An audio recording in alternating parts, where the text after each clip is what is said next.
이 자리에 하나님의 말씀을 사모하고 이 자리에 나오신 우리 일심교회 성도 여러분 모두 하나님의 은혜가 가득하기를 소망합니다.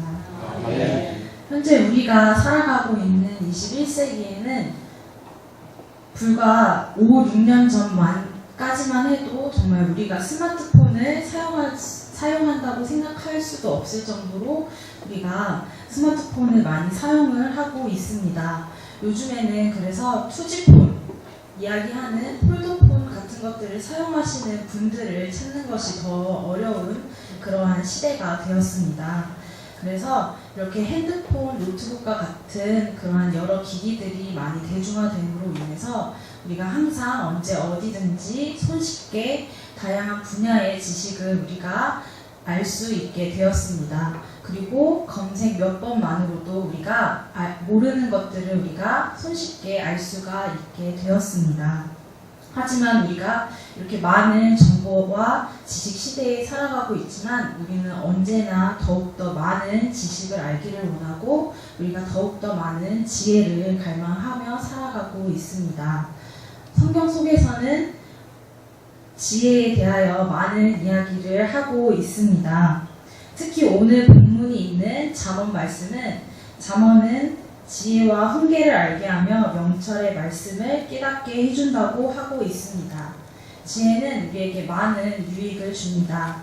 하지만 우리가 세상의 지혜를 구하는지 아니면 하나님의 지혜를 구하는지 우리가 생각을 해보아야 할 것입니다. 시대가 빠르게 변화하고 많은 것들이 세상으로 나오며 우리가 또 이제 그것에 발맞추어 나아가며 살아가고 있습니다. 또 많은 경쟁 시대에 살아가고 있으며 내가 남보다 더 잘나야 하고 또 내가 어떻게 하면 다른 사람들보다 더 높이 올라갈 수 있을까 하는 그런 경쟁 사회 속에 살아가고 있습니다. 그러한 경쟁 사회 속에 살아가고 있는 우리 그리스도인들은 하나님의 마음을 가지고 살아가려고 하지만 때때로 우리가 무너지고 또 절망하고 살아가고 있는 그러한 모습을 많이 발견할 수 있습니다. 저조차도 그러지 못할 때가 너무나도 많음을 느낍니다. 제가 매주 아동부 아이들에게 하나님의 말씀을 전하면서 정말 우리가 이웃을 사랑하고 또 친구를 배려하고 서로를 대할 때 예수님의 마음으로 서로를 대하자라고 그렇게 이야기를 하지만 정작 살아가는 저의 모습을 볼 때면 항상 세상의 지혜를 구할 때가 너무나도 많았음을 저는 발견할 수가 있었습니다. 그렇기 때문에 우리는 항상 연약하고 부족한 모습이기 때문에 우리가 언제나 하나님의 나라를 우리 마음속에 소망하며 또 하나님의 지혜를 간구하며 나아가야 할 것입니다.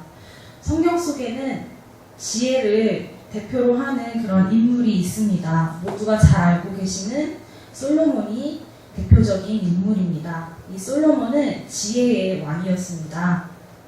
솔로몬에 대한 여러 예화들이 있는데 그 중에 열왕기상 10장에 나온 스바의 여왕과 관련된 예화를 들려드리려고 합니다. 한 번은 스바의 여왕이 이 솔로몬의 지혜가 얼마나 명철한지 궁금하여서 솔로몬에게 찾아가서 솔로몬이 얼마나 명철한지 알아보기 위하여 문제를 내었던 그러한 예화가 있습니다. 스바의 여왕이 솔로몬에게 문제를 내었는데 어떠한 문제였냐면 2개의 화분에 담긴 꽃들 중에서 생화를 찾아내는 그러한 문제였습니다. 그 2개 중에 하나인 조화는 정말 그저 눈으로 보기만 하여도 어느 것이 생화이고 조화인지 알아볼 수 없을 정도로 정말 생화와 비슷했다고 합니다. 그러한 솔로몬은 이 문제를 듣고 나서 신하에게 붓을 담는 통을 주면서 그 통에 벌 몇 마리를 잡아오라고 시킵니다.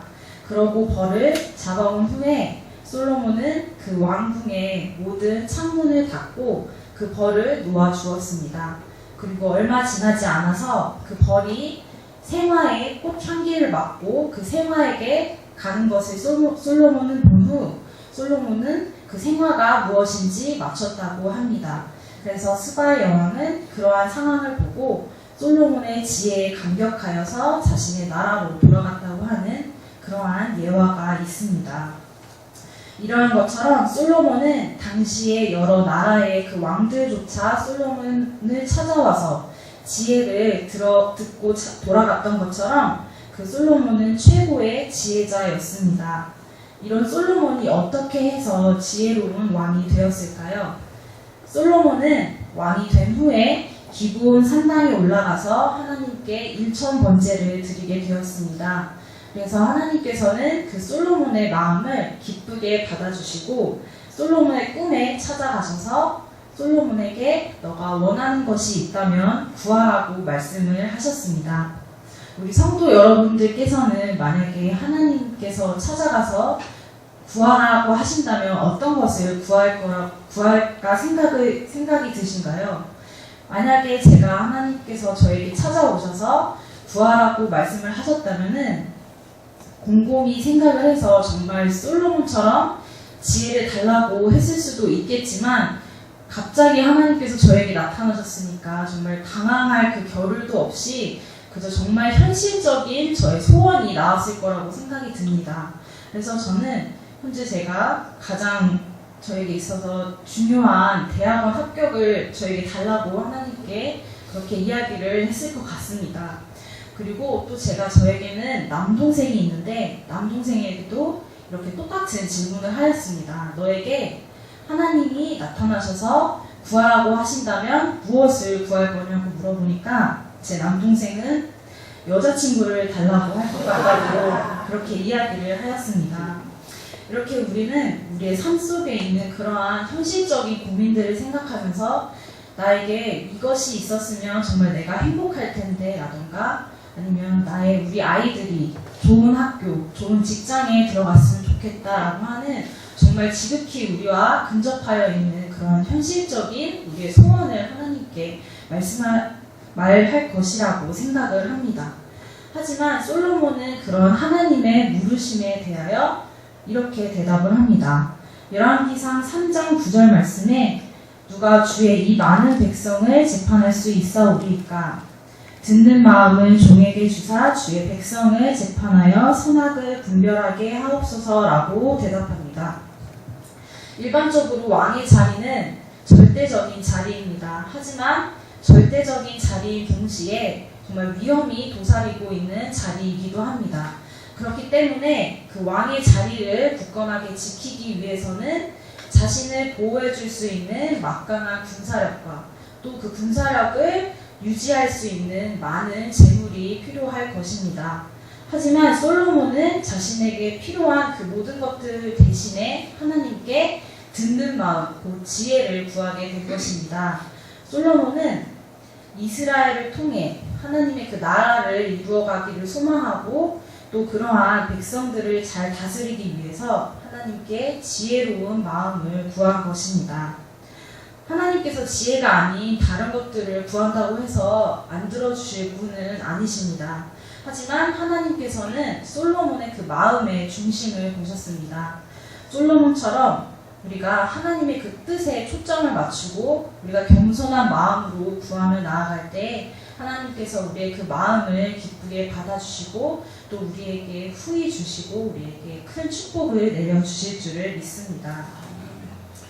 이렇게 우리의 삶 속에 올바른 방향을 제시하는 이 하나님의 지혜를 성경에서는 또 다른 것으로 표현을 하고 있습니다. 바로 사도 바울이 고린도 전서에서 이 하나님의 지혜를 그리스도라고 표현을 하고 있습니다. 고린도 전서 1장 24절에 보면 오직 부르심을 받은 자들에게는 유대인이나 헬라인이나 그리스도는 하나님의 능력이요 하나님의 지혜니라 라고 말을 하고 있습니다. 우리는 모두 하나님께 부르심을 받은 자들입니다. 더욱이 이 자리에 하나님과의 만남을 소중히 여기시고 하나님의 말씀을 사모하시고 나오신 우리 성도 여러분 모두 하나님께서 정하시고 또 부르시고 의롭다 하시고 영화롭게 하신 사람들입니다. 그렇기 때문에 우리가 더욱더 하나님의 지혜, 바로 예수 그리스도를 우리가 이 세상 살아가면서 구해야 할 것입니다. 사도 바울은 이 세상이 자신의 지혜로 인해서 하나님을 알지 못한다고 말을 합니다. 이 세상의 지혜는 오로지 나를 위한 지혜, 남을 짓밟기 위한 간교로 가득 차 있습니다. 이런 세상에 지혜 있는 자들을 하나님께서는 자기의 꾀에 넘어가게 하시고 또 그들을 미련하게 하시고 하나님을 아는 것을 오직 하나님의 지혜, 곧 예수 그리스도를 통하여서만 알게 하셨습니다. 우리가 이러한 하나님의 마음을 본받아서 우리가 항상 그리스도와 연합한 삶을 살아가야 할 것입니다. 제가 어릴 적에는 고집이 아주 대단했다고 합니다. 지금은 그런 이야기를 많이 듣지는 않는데 중학교 때까지만 해도 정말 너는 성격이 황소 고집이구나 라는 이야기를 종종 들어왔습니다. 그래서 제가 어떠한 것에 꽂히거나 아니면 무언가에 하고 싶어지면 부모님의 말씀을 듣기는커녕 일단 제가 무조건 해보고자 하는 그러한 성격이 있었습니다.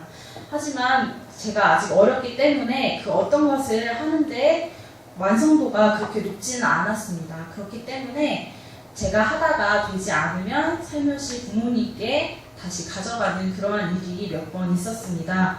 제가 그러한 문제를 가지고 정말 하루 종일 생각을 할 때가 있었지만 하지만 그런 문제들을 부모님께 가지고 가면 정말 한순간에 해결되는 그러한 것들을 제가 많이 경험을 하였습니다.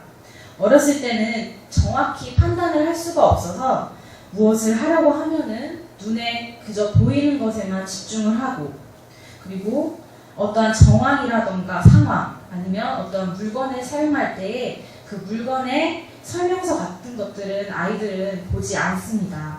하지만 어른들은 그러한 경험들을 토대로 상황을 잘 해결나갈 수 있는 그러한 지혜를 갖고 있습니다.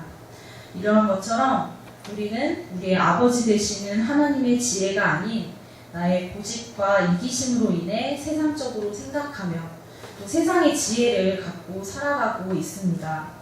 오늘 말씀 중에 6절을 함께 읽어보도록 하겠습니다. 지혜를 버리지 말라. 그가 너를 보호하리라. 그를 사랑하라. 그가 너를 지키리라.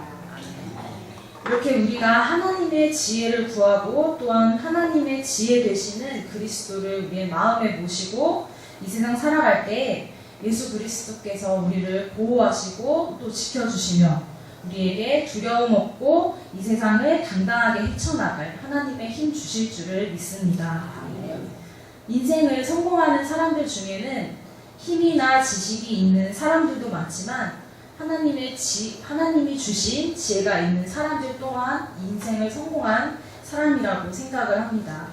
사람들이 우리를 볼 때에 십자가의 돌을 밀어난 것이라고 이야기하며 우리를 비난할 때가 너무나도 많지만 우리는 항상 그 상황을 꿋꿋하게 이겨내며 하나님께서 우리에게 주신 그 지혜를 가지고 이 세상 당당하게 살아가는 우리 신성도 여러분들 되실 줄을 믿습니다. 아멘. 그렇게 할 때 하나님께서 우리를 영화롭게 하시고 또 우리에게 영화로운 면류관을 우리에게 주실 것을 믿습니다. 아멘. 우리가 날마다 하나님의 그 지혜로운 생각과 말과 행동으로 살아가고 또한 하나님의 지혜 되시는 예수 그리스도와 함께 이 세상 살아가시는 우리 일신성도 여러분들 되시기를 소망합니다. 기도 드리시겠습니다.